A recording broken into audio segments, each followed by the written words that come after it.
Assalamualaikum warahmatullahi wabarakatuh. Alhamdulillah, bersyukur kepada Allah Subhanahu wa taala pada hari yang berbahagia ini kita masih dalam keadaan sehat. Alhamdulillah. Mari kita bersyukur dengan banyak-banyak berbuat kebaikan di atas permukaan dunia ini dan berusaha untuk menjadi manusia terbaik, yaitu manusia yang paling banyak memberikan manfaat kepada manusia yang lain. Berikut kita bersalawat kepada Rasulullah sallallahu alaihi wasallam. Allahumma salli ala sayyidina Muhammad wa ala alihi wa ashabihi ajma'in, serta keluarga dan sahabat-sahabat sekalian. Baik, saya menyapa kawan-kawan semua. Assalamualaikum warahmatullahi wabarakatuh.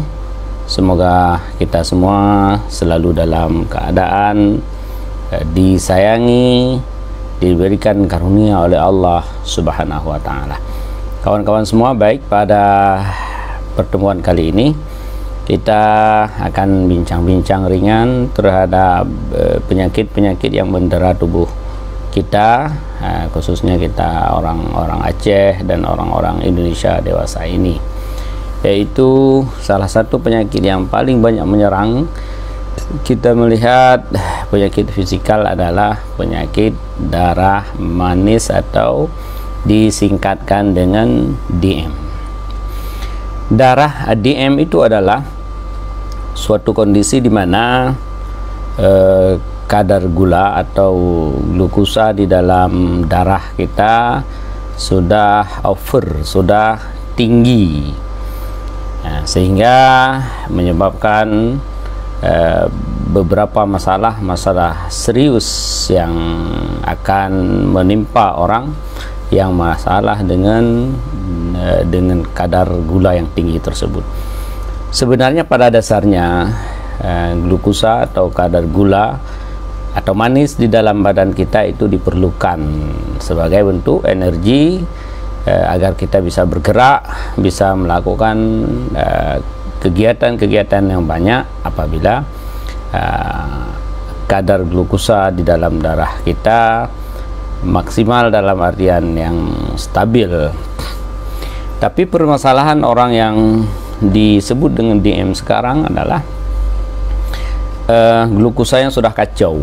Kacaunya glukosa itu mungkin disebabkan oleh ketidakmampuan pankreasnya menampung kadar gula atau menampung glukosa yang dikirim oleh hati, sehingga ketika pankreasnya tidak bisa menampung glukosa tersebut, maka akan dikembalikan glukosa tersebut kepada liver atau kepada hati, sehingga bertumpuklah glukosa di hati tersebut.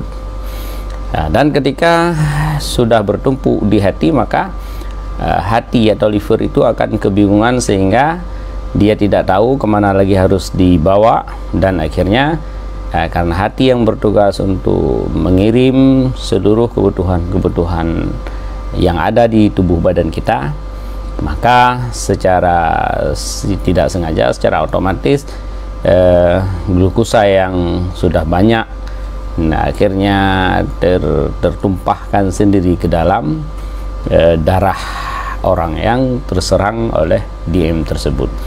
Ketika glukosa sudah kebingungan, sudah masuk ke darah-darah, maka ketika diperiksa di dalam darahnya terjadilah bacaan DM-nya menjadi tinggi. Nah, kawan-kawan sekalian, menyuntik insulin atau semacamnya tentunya bukan suatu solusi untuk bisa menuntaskan DM tersebut, karena insulin itu berfungsi dia untuk mengangkut, membawa sebagai motor sebagai mobil untuk menampung dan membawa glukosa ke tempat-tempat yang diperlukan.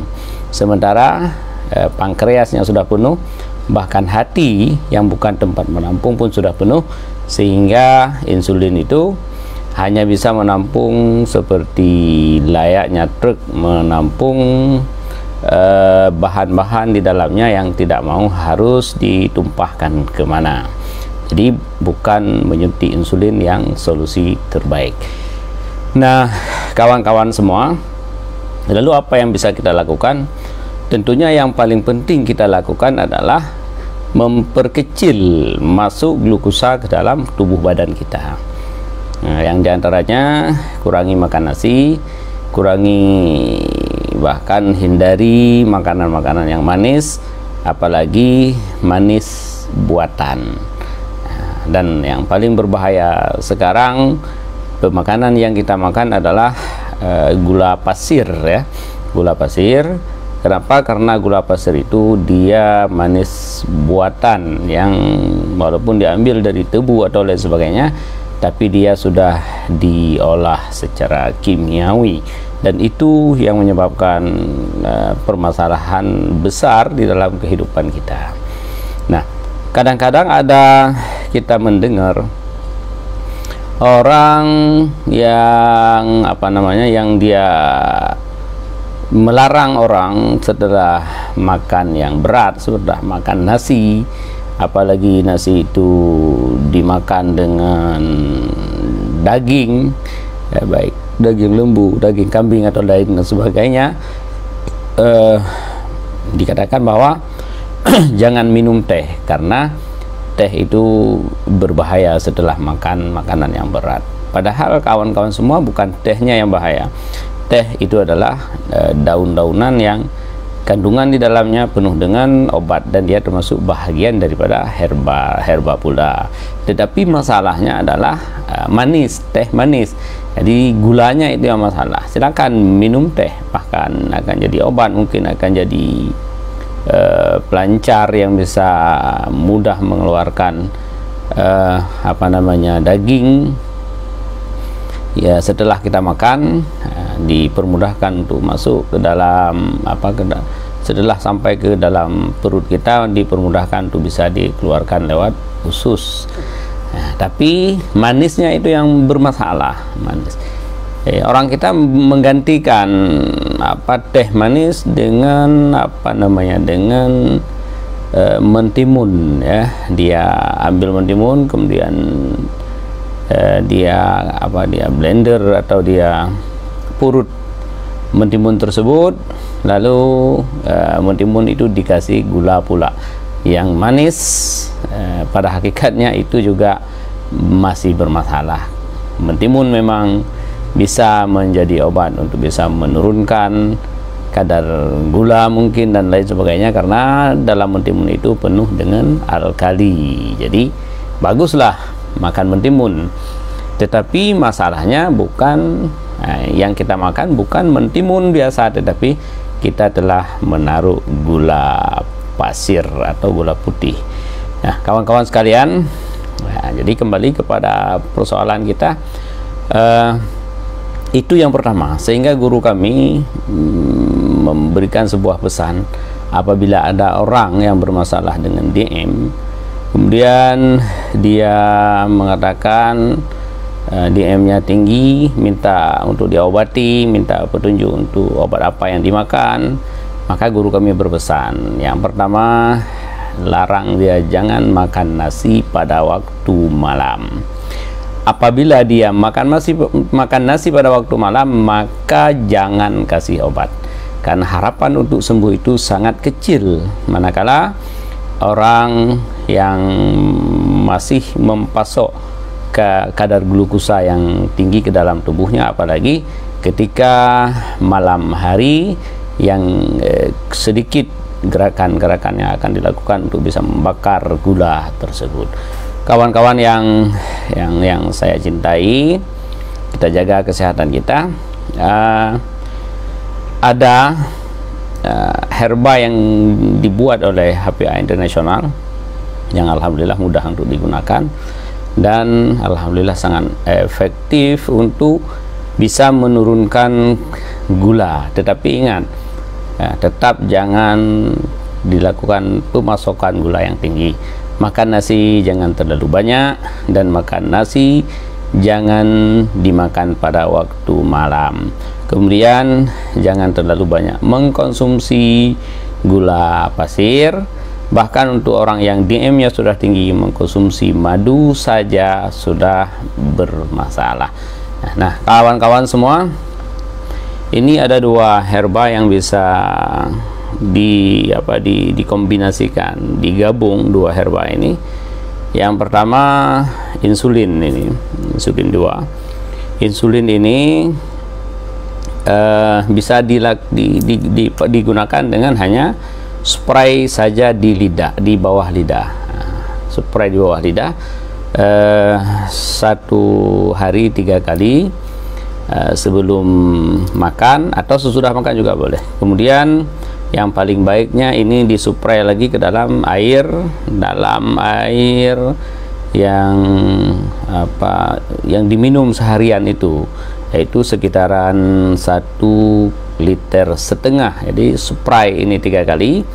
Yang bagusnya baca Al-Fatihah, kemudian ditiupkan ke dalam air, karena tiupan orang mukmin yang membaca doa itu bisa mengalahkan semua kekuatan yang ada pada tubuh badan kita, yaitu kekuatan yang kadang-kadang berefek menjadi jahat. Saya jelaskan sedikit bahwa tubuh kita itu ada 4 unsur, yaitu unsur dingin dan unsur panas, unsur basah dan unsur kering. Jadi kalau diibaratkan kepada unsur itu kepada alam, maka ada unsur tanah, unsur air, unsur api, dan unsur angin. Itu unsur tanah itu dia bisa dikalahkan oleh api, dan api itu bisa dikalahkan oleh air, dan air itu bisa dikalahkan oleh angin, dan angin, siapa yang bisa mengalahkan angin? Bahkan keempat-empatnya. Itulah hembusan nafas orang yang beriman. Maka biasakan ketika membuat obat, apapun obatnya, bacakan Al-Quran, terutama baca suratul Fatihah. Suratul Fatihah itu luar biasa. Dia akan membuka segala kandungan-kandungan yang ada di dalam air, yang ada di dalam obat, sehingga semuanya bisa didapatkan hasilnya dengan baik. Jadi baca suratul Fatihah, kemudian spray insulin ini ke dalam air. Setelah itu spray juga ini kasturi ini juga spray, ini 2 macam, di spray juga di dalam air, ini 2 macam ini. Kemudian lakukan sebuah cara yang diajarkan oleh Al-Quran untuk untuk mengeluarkan kandungan-kandungan yang ada dalam satu benda, yaitu al-zilzal, di mana dalam Al-Quran Allah Subhanahu wa taala berfirman, iza zulzilatil ardu zilzalaha, apabila bumi diguncangkan dengan guncangan yang dahsyat, wa akhrajatil ardu asqalaha, dia akan mengeluarkan semua kandungan yang ada di dalamnya. Sisi positif yang bisa kita lihat, bisa kita pelajari dari ayat ini adalah ketika kita mengguncang vibration, kita mengguncang sesuatu benda, mengguncang air yang telah diberikan obat, maka air tersebut akan luar biasa, dia akan mengeluarkan semua kandungan-kandungan yang ada di dalam obat tersebut. Diguncang, berapa kali diguncang itu terserah. Yang bagusnya dalam tasyahud kita itu kita buat begini. Ini angka 3, ini kalau dilihat dari ini adalah angka 5, 53 kali diguncang. Insya Allah kadar yang ada di dalam air tersebut, dia akan keluar obat-obatnya, seperti wa akhrajatil ardu asqalaha, dia akan keluarkan semuanya insyaallah biiznillah. Setelah air tersebut dikonsumsi dalam sehari, dihabiskan 1,5 liter atau lebih. Nah, kawan-kawan sekalian, inilah 2 macam obat. Yang pertama insulin, yang kedua kasturi. Ini untuk digunakan, sekali lagi saya ulangi, digunakan langsung di bawah lidah, di spray 3 kali pada waktu pagi, yang ini juga 3 kali pada waktu pagi, kemudian diulangi lagi pada siang hari 3 kali juga, dan pada malam hari juga 3 kali. Setelah itu kawan-kawan semua, ya, apabila kita mau makan makanan-makanan yang berat, ya seperti makan nasi yang banyak, kan sekarang apa namanya, kita sedang marak-maraknya kenduri mulut, ya. Jika kawan-kawan mengundang, ya tidak mungkinlah kita tidak datang, ya kan. Datang, setelah itu kita rencananya tidak makan banyak, tapi ya menunya menu-menu yang yang istimewa, yang enak, sehingga ya termakanlah banyak. Ya, jadi ini ada solusinya untuk sekarang. Cari aja satu ini. Kemudian setelah makan maulid itu, atau apa namanya itu, setelah makan lalu disupply saja di bawah lidah. Insya Allah makanan-makanan berat yang tinggi glukosanya tersebut tidak akan membahayakan kita atau akan mengurangi bahaya kita. Walaupun kita punya ini dan kita bawa, tapi ingat, jangan terlalu makan sembarangan. Ikutilah sunnah Rasulullah Sallallahu Alaihi Wasallam, yaitu makan ketika lapar dan berhenti ketika kenyang. Orang yang mengikuti sunnah Rasulullah Sallallahu Alaihi Wasallam tidak akan merasakan permasalahan di dalam hidup, tetapi dia akan mendapatkan kemenangan dalam kehidupan di dunia, juga insya Allah akan mendapatkan kemenangan di akhirat kelak. Ini saja pertemuan kita kali ini. Mudah-mudahan kita bisa menjaga tubuh badan kita sehingga selalu sehat, sehingga ketika tubuh kita sehat, kita bisa beribadah kepada Allah, kita bisa berbakti untuk menyebarkan agama Allah, kita bisa berbakti untuk menolong para hamba-hamba Allah yang membutuhkan pertolongan kita, insya Allah. Jaga darah, jangan sampai kental. Ini waktunya berbekam. Hari ini 17 hari bulan, 19 dan 21 itu adalah masa-masa sunnah untuk berbekam. Anda yang terserang oleh permasalahan DM, jangan meninggalkan bekam. Apakah orang DM itu boleh dibekam? Boleh, tetapi bekamnya jangan di ujung-ujung anggota, jangan di sini, di ujung jari atau di ujung-ujung kaki. Lakukan saja pembekaman atau hijamah di belakang. Ada satu titik, yaitu titik di jantung, yang apabila kita menggunakan ini SC, kita spray di tempat yang akan kita bekam, maka seluruh masalah, seluruh darah kental kita akan ketarik, insya Allah biiznillah. Jangan tinggalkan bekam dan jaga kesehatan kita. Amin ya rabbal alamin. Subhanaka astaghfiruka wa atubu ilaik, wala haula wala quwata illa billahil aliyyil azim. Assalamualaikum warahmatullahi wabarakatuh.